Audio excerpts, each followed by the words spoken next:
ನಮಸ್ಕಾರ, ಶುಭ ಸಂಜೆ ಪ್ರೀತಿಯ ವೀಕ್ಷಕರೆಲ್ಲರಿಗೂ ಇವತ್ತಿನ ಕಾರ್ಯಕ್ರಮಕ್ಕೆ ಆತ್ಮೀಯ ಪ್ರೀತಿಯ ಸ್ವಾಗತ ಹೇಳ್ತಾ ಇರೋದು ನಾನು ಅನುಷಾ.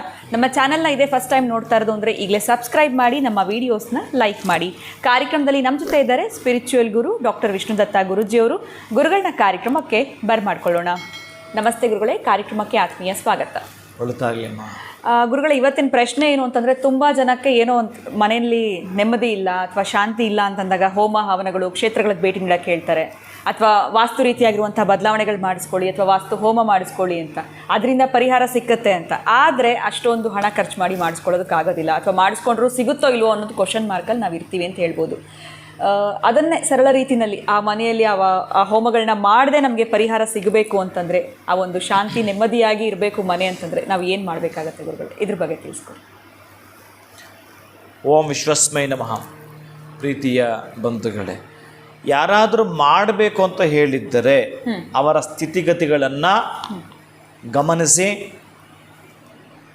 ಒಮ್ಮೆ ಪರಿಶೀಲಿಸಿ, ಅವರ ಮನೆಯ ವಾಸ್ತು ಸ್ಥಿತಿ, ವಸ್ತು ಸ್ಥಿತಿ, ಮನೆ ಸ್ಥಿತಿ, ಮನಸ್ಸಿನ ಸ್ಥಿತಿ, ಮನೆ ಸ್ಥಿತಿ ಇವೆಲ್ಲವೂ ಗಮನಿಸಿ ಯಾರಾದರೂ ಹೇಳಿದ್ದರೆ ದಯವಿಟ್ಟು ಮಾಡ್ಕೋಬೇಕು. ಎಲ್ಲ ಎಮ್ಮಿಂದನೇ ಬರುತ್ತೆ ಗುರುಗಳೇ.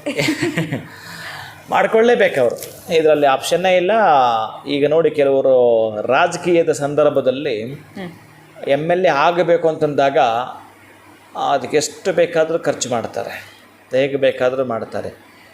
ಈ ದೇವೇಗೌಡರು ಅವರ ಒಂದು ಪಕ್ಷದಿಂದ ನಿಲ್ಲಿಸಿ ಮೊದಲು ಒಂದಷ್ಟು ಕೋಟಿಗಳನ್ನು ಕೊಟ್ಟು ಏನು ಚಂಡಿ ಯಾಗವನ್ನು ಮಾಡಿದ್ರು, ಮತ್ತು ಎಲ್ರಿಗೂ ಬಿ ಫಾರಂ ಕೊಡುವಾಗ ಇನ್ನೊಂದು ಸಲನೂ ಚಂಡಿ ಯಾಗವನ್ನು ಮಾಡಿದ್ರು. ಅವರಿಗೆ ಆ ಯಜ್ಞದ ಮೇಲೆ, ಆ ಹೋಮದ ಮೇಲೆ ಇರ್ತಕ್ಕಂತಹ ನಂಬಿಕೆ, ಅದು ವಾಸ್ತು ಹೋಮ ಆಗಿರಲಿ, ಗಣಪತಿ ಹೋಮ ಆಗಿರಲಿ, ಅದರ ಶಾಸ್ತ್ರೋಕ್ತವಾಗಿ ಕ್ರಮಬದ್ಧವಾಗಿ ಮಂತ್ರ ಪುರಸ್ಸರ ವೇದವನ್ನು ಕಲಿತಿರ್ತಕ್ಕಂಥವರೊಂದಿಗೆ ಅದರ ಬಗ್ಗೆ ತಿಳಿದುಕೊಂಡು ನೀವು ಸ್ವಲ್ಪ ವಿಮರ್ಶೆ ಮಾಡಬೇಕು. ಹಾಗೆ ಮಾಡಿಯೇ ಈ ಹೋಮಾದಿಗಳನ್ನು ಮಾಡಿಸುವಂಥದ್ದು. ನೀವು ಗೃಹ ಪ್ರವೇಶ ಮಾಡ್ತೀರೋ, ನಾಮಕರಣ ಮಾಡ್ತೀರೋ, ಮುಂಜಿ ಮಾಡ್ತೀರೋ, ನಿಮ್ಮ ಸೈಟಿಗೊಂದು ಪಾಯ ಪೂಜೆ ಮಾಡ್ತೀರೋ, ಯಾರಾದರೂ ಕೂಡ ಈ ಅನುಷ್ಠಾನ ಪ್ರಿಯರು, ಎಲ್ಲದರಲ್ಲೂ ಕೂಡ ಅಸಲಿ ನಕಲಿ ಇದೆ. ಈ ಪ್ರಪಂಚವೇ ಹಾಗೆ, ಎಲ್ಲವೂ ಕೂಡ ಇರುತ್ತೆ ನಿಮಗೆ. ಈಗ ಯಾವುದು ಐಫೋನ್ ಬಂದಿದೆಯಲ್ಲ, ಎಸ್, ಐಫೋನ್ ಹೇಗೆ ಬಂದಿದೆಯೋ ಅದು ಒರಿಜಿನಲ್ ಡೂಪ್ಲಿಕೇಟ್ ಎರಡೂ ಬಂದಿದೆ. ಹಾಗೆ ಎಲ್ಲದರಲ್ಲೂ ಇದ್ದೋಗಿದೆ ಅದು. ಆದರೆ ನಿಮಗೆ ಭಗವಂತನ ಕೃಪೆ ಇದ್ದರೆ ಎಲ್ಲ ಒರಿಜಿನಲ್ಲೇ ಸಿಗ್ತಾರೆ. ನಿಮ್ಮ ಮನಸ್ಸು ಎಲ್ಲ ಅಳುಕು ತೊಳಕಿದ್ದರೆ ನಿಮ್ಗೆ ಸಿಗುವುದು ಅಂಥವೇ ಇರ್ತವೆ. ಅದಕ್ಕೆ ಪ್ರೀತಿಯಿಂದ ಮಾಡಲಿಕ್ಕೆ ಹೊರಟ್ರೆ ನಿಮಗೆ ಭಗವಂತ ಮೋಸ ಮಾಡಲಿಕ್ಕೆ ಸಾಧ್ಯವಿಲ್ಲ. ಮನುಷ್ಯನ ಜಾಯಮಾನವೇ ಅಷ್ಟು. ಜನಿಸಿದಾಗ ಅವನಿಗೆ ಜ್ಞಾನವಿರೋದಿಲ್ಲ, ಜನಿಸಿದಾಗ ಅವನಿಗೆ ಜ್ಞಾನವಿರೋದಿಲ್ಲ, ಮರಣಿಸಿದಾಗ ಅವನಿಗೆ ಪ್ರಾಣವಿರೋದಿಲ್ಲ. ಆ ಜ್ಞಾನ ಮತ್ತು ಈ ಪ್ರಾಣ ಎರಡರ ಮಧ್ಯೆ ಈ ಹಣದ್ದೇ ಅಬ್ಬರ. ಎಲ್ಲೋ ಹಣ ಹೇಗೆ ಕೊಟ್ಟರೆ ಹಾಗೆಲ್ಲ ಇರುತ್ತೆ ಈ ಪ್ರಪಂಚ.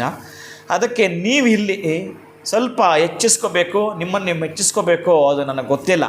ಈ ಅಲ್ಪಜ್ಞಾನಿಗಳನ್ನು ಹೇಗೆ ಮೆಚ್ಚಿಸೋದು ನನಗೆ ಅರ್ಥ ಆಗಲಿಲ್ಲ. ಅದಕ್ಕೆ ಹೇಳ್ತಾರೆ, ಅಜ್ಞಾನಿಗಳನ್ನೂ ಮೆಚ್ಚಿಸಬಹುದಂತೆ, ವಿಜ್ಞಾನಿಗಳನ್ನೂ ಮೆಚ್ಚಿಸಬಹುದಂತೆ. ಈ ಅಲ್ಪಜ್ಞಾನಿಗಳನ್ನ ಮೆಚ್ಚಿಸೋಕ್ಕಾಗಲ್ಲ.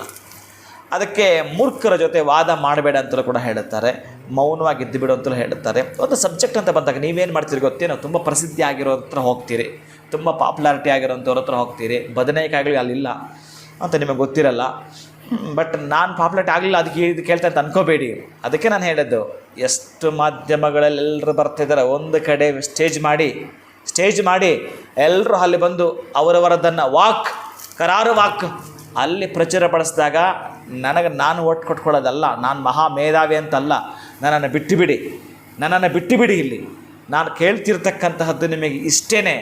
ಭಾಳ ಪ್ರಮುಖವಾಗಿರ್ತಕ್ಕಂತಹ ಘಟ್ಟಗಳಿವೆಲ್ಲವೂ ಕೂಡ ಜನ ನಮಗೆ ಓಟ್ ಹಾಕೋದಲ್ವಾ, ಅವರದ್ದು ಏನು ನೋವುಗಳು ಅಂತ ಹೊತ್ಕೊಂಡು ಬರ್ತಾರೋ ಆ ನೋವು ನಿವಾರಕವಾಗ್ತಕ್ಕಂತಹ ಮೆಡಿಸಿನ್ ನೀವಾಗಿರಬೇಕು. ಹಾಗಿದ್ದಾಗ ಆ ಹೋಮಗಳ ಕೆಲಸ ಮಾಡುತ್ತವೆ. ಆ ವೇದಾಧ್ಯಯನವನ್ನು ಇಷ್ಟು ವರ್ಷಗಳ ಕಾಲ ಮಾಡಿದ್ದು, ಆಗಮವನ್ನು ಇಷ್ಟು ವರ್ಷಗಳ ಕಾಲ ಮಾಡಿದ್ದು, ಜ್ಯೋತಿಷ್ಯವನ್ನು ಮಾಡಿದ್ದು ಅಂಥವ್ರ ಜೊತೆ ಮಾಡತಕ್ಕಂತಹದ್ದು. ಈ ಮಾತು ನಾನು ಹೇಳಿದಾಗ ಎಲ್ಲೋ ಸ್ವಲ್ಪ ಗೊತ್ತಿರ್ತಾರೆ, ಅವರ ಮಾಧ್ಯಮದಲ್ಲಿ ಬರ್ತಿರ್ತಾರೆ, ಅವ್ರಿಗೆಲ್ಲ ಒಂದು ಕೂಡ ನೋವಾಗುತ್ತೆ ಅಥವಾ ಪೇಯ್ನ್ ಆಗಿಬಿಡುತ್ತೆ. ಆದರೆ ಯಾರು ಅವನು ಎಲ್ಲೂ ಕಲ್ತಿಲ್ಲ, ಆಗಮನ ಗೊತ್ತಿಲ್ಲ, ಜ್ಯೋತಿಷ್ಯನ ಗೊತ್ತಿಲ್ಲ, ಅವನಿಗೆ ಹೋಮ ಮಾಡೋದು ಗೊತ್ತಿಲ್ಲ. ಆದರೆ ಅವನು ಶ್ರದ್ಧೆಯಿಂದ ಭಕ್ತಿಯಿಂದ ಮಾಡಿರ್ತಾನೆ. ಅವನು ಯಾರಿಗೂ ಕೂಡ ತೊಂದರೆ ಕೊಟ್ಟಿಲ್ಲ, ಮೋಸ ವಂಚನೆ ಕಪಟ ಗೊತ್ತಿಲ್ಲ. ಅವನಿಗೆ ಏನು ತಿಳಿದೆಯೋ ಅಷ್ಟರಲ್ಲಿ ಪೂಜೆ ಮಾಡ್ತಾನೆ, ಅದು ಸಕ್ಸಸ್ ಆಗುತ್ತೆ. ಅದು ಶ್ರದ್ಧೆಯಿಂದ ಮಾಡಿರ್ತಾನೆ ಅವನು. ಆಮೇಲೆ ಅನುಷ್ಠಾನ ಯಾವುದೋ ಒಂದು ಇಟ್ಕೊಂಡಿರ್ತಾನೆ, ಸಂಧ್ಯಾ ವಂದನೆಯೋ ಒಂದು ಪೂಜೆಯೋ ಏನೋ ಒಂದು ಒಟ್ಟಾರೆಯಾಗಿ ಒಬ್ಬ ಡಾಕ್ಟ್ರ್ ಸೀರಿಯಸ್ ಆಗಿ ಗಮನಿಸ್ತಾನೆ. ಹಾಗೆ ತುಂಬ ಶ್ರದ್ಧೆಯಿಂದ ಅವನು ಮಾಡಿರ್ತಾನಲ್ಲ, ಅದು ಪ್ರತಿಫಲ ಕೊಡುತ್ತೆ. ಈ ಡಾಂಬಿಕರು ಮಾಡ್ತಾರಲ್ಲ, ಹಾಗೆ ಮಾಡತಕ್ಕಂಥದ್ದು ಬರಲ್ಲ ಅವರಿಗೆ. ಅದಕ್ಕಾಗಿ ಅಂತಹ ಯಜ್ಞ ಮಾಡಿದ್ರೆ ಪ್ರತಿಫಲ ಇದೆ. ಅದು ಆಗಲಿಲ್ಲ ಅಂತಂದರೆ ಅದು ಎಷ್ಟು ಮಾಡುತ್ತೋ ಅದರ 2ರಷ್ಟು ಪ್ರತಿಫಲ ಕೊಡಲಿಕ್ಕೆ ಅಕ್ಷಯ ವೃಕ್ಷ ಇದೆ. ಪ್ರತಿಯೊಬ್ಬರಿಗೂ ಕೂಡ ಅಕ್ಷಯ ವೃಕ್ಷ ಇದೆ. ಅಂದರೆ ಇದೆಲ್ಲ ಹೇಳಿ ಗುರುಗಳು ಅಕ್ಷಯ ವೃಕ್ಷವನ್ನು ಎಲ್ಲೋ ಒಂದು ಕಡೆ ನಮಗೆ ತಲುಪಿಸ್ಲಿಕ್ಕೆ ಇವೆಲ್ಲ ಹೇಳ್ತಾರೆ. ನೀವು ಖಂಡಿತ ತೆಗೆದುಕೋಬೇಡಿ. ಯಾಕಂದರೆ ಅದಕ್ಕೆ ಬಿದ್ದಿರೋ ಖರ್ಚನ್ನು ಕೇಳಿದ್ರೆ ನೀವೇನು ಪೇ ಮಾಡ್ತೀರೋ ಅದಕ್ಕಿಂತಲೂ ಕೂಡ 2,000 ಎಕ್ಸ್ಟ್ರಾನೇ ಇರಬೇಕು. ಅದಕ್ಕೆ ಅಷ್ಟು ವರ್ಕ್ ಇದೆ, ಅದಕ್ಕೆ ನನಗೆ ಗೊತ್ತಿದೆ. ಅದಕ್ಕೆ ಜನಕ್ಕೆ ತಲುಪಿಸ್ಬೇಕಾದ್ರೆ ಎಲ್ಲೋ ಒಂದು ಕಡೆ ನಾನು ಮೊದಲೆಲ್ಲ ಮಾಡಿ ಆಮೇಲೆ ಅಷ್ಟು ಜನಗಳು ಅದ್ರ ಬಗ್ಗೆ ಕೇಳಿಕೊಂಡಾಗ ಮತ್ತೆ ಅದು ನಿಮ್ಮ ಹತ್ರ ಬರ್ತಾ ಇದೆ. ಅದಕ್ಕೆ ನೀವು ಪ್ರೀತಿಯಿಂದ ತಿಳಿದುಕೊಂಬಿಡಿ, ಇಲ್ಲ ಸುಮ್ಮನೆ ಇದ್ದುಬಿಡಿ. ಆಮೇಲೆ ಆ ಯಜ್ಞವನ್ನು ಮಾಡ್ತಿರಲ್ಲ, ಬಹಳ ತಾಕತ್ತಿರುತ್ತೆ, ಬಹಳ ಎನರ್ಜಿ ಇರುತ್ತೆ. ನೀವು ಮನೆ ಗುಡಿಸಿದ್ರೆ ಕಸ ಇರಲ್ಲ ಅಂತ ನಿಮಗೆ ಹೇಗೆ ಗೊತ್ತೋ, ಊಟ ಮಾಡಿದ ಮೇಲೆ ಹಸಿವು ಇರಲ್ಲ ಅಂತ ನಿಮಗೆ ಹೇಗೆ ಗೊತ್ತೋ, ಸ್ನಾನ ಮಾಡಿದ ಮೇಲೆ ನಾವು ಫ್ರೆಶ್ ಆಗ್ತೀವಿ ಅಂತ ನಿಮಗೆ ಹೇಗೆ ಗೊತ್ತೋ, ಹಾಗೆಯೇ ಅಕ್ಷಯ ವೃಕ್ಷ ನಮ್ಮ ಮನೆಗೆ ಬಂದಿದ್ದರೆ ನಾವು ಸುಭಿಕ್ಷವಾಗಿ ಇರ್ತೀವಿ ಅನ್ನೋದು ಕೂಡ ಅಷ್ಟೇ ಪರಮ ಸತ್ಯ. ಬರೆದಿಟ್ಕೊಳ್ಳಿ.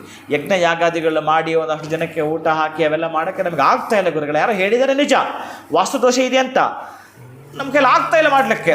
ಇದು ಅಂಥವರ ಮನೆಗೆ ನವಚೈತನ್ಯವನ್ನು ಒಂದು ಬೆಳಕನ್ನು ಎಕ್ಸ್ಟ್ರಾ ಕೊಟ್ಟಂಗೆ ಆಯಿತು ಅಕ್ಷರಕ್ಷ ಅಲ್ಲಿಗೆ ಹೋದಾಗ. ಖಂಡಿತ ಗುರುಗಳೇ, ಇವತ್ತಿನ ಕಾರ್ಯಕ್ರಮದಲ್ಲಿ ಎಲ್ಲೋ ಒಂದು ಕಡೆ ವಾಸ್ತು ಹೋಮ ಅಥವಾ ಗಣಹೋಮ ಈ ರೀತಿಯಾಗಿರುವಂಥ ಪ್ರಕ್ರಿಯೆಗಳನ್ನ ತಿಳಿಸಿರ್ತಾರೆ. ಮಾಡೋದಕ್ಕೆ ಅನುಕೂಲ ಇಲ್ಲದೆ ಇರುವಂಥವ್ರು ಅಕ್ಷಯ ವೃಕ್ಷ ಖಂಡಿತ ಅವ್ರ ಮನೇಲಿ ಇದ್ದರೆ ಸಹಾಯ ಆಗುತ್ತೆ ಅಂತ ತಿಳಿಸ್ಕೊಟ್ಟಿದ್ದೀರಾ. ಧನ್ಯವಾದಗಳು ತಮಗೆ. ನಮಸ್ಕಾರ. ಹರೇ ಶ್ರೀನಿವಾಸ.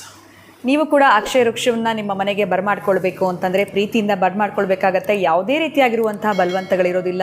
ನಿಮಗೂ ಕೂಡ ಜೀವನದಲ್ಲಿ ಅನೇಕ ರೀತಿಯಾಗಿರುವಂಥ ಕಷ್ಟಗಳು, ಸಮಸ್ಯೆಗಳು ಒಂದ್ರ ಮೇಲೆ ಒಂದು ಬರ್ತಾನೆ ಇದೆ.